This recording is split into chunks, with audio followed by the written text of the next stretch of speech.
ঢাকার সবচেয়ে ভয়ঙ্কর যে বিষয়টা সেটা হলো রাস্তায় বের হইলে মানে কানের 14 গোষ্ঠী উদ্ধার হয়ে যায়।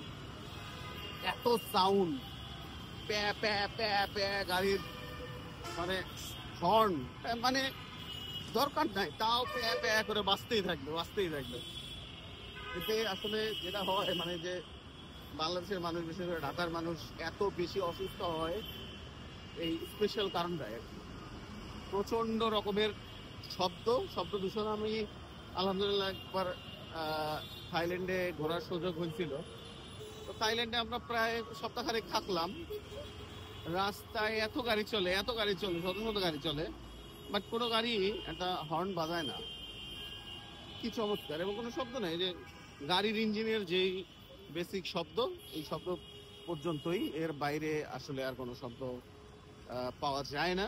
গাড়ির বিশেষ করে হর্নের কোনো শব্দ নাই বললেই চলে। আর আমাদের দেশের যে পরিস্থিতি, স্পেশাল পুরো বাংলাদেশে একই অবস্থা, শুধু যে ঢাকায় এরকম তা না, পুরো বাংলাদেশে সেম।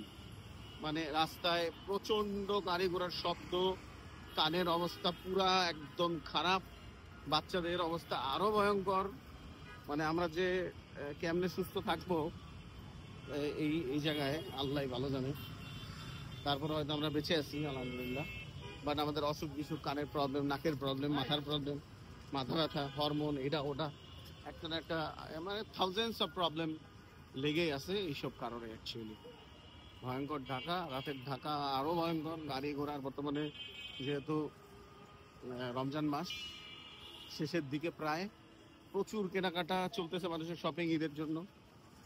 দ্যাটস ওয়াই মানুষের ভিড় অনেক বেশি, রাস্তায় গাড়ি ঘোড়ার চলাচল অনেক বেশি, গাড়ির প্যা প্যা শব্দ অনেক বেশি, কানের 12টা 14টা বেজে যাওয়ার সম্ভাবনা অনেক বেশি। অশান্তি আর অশান্তি।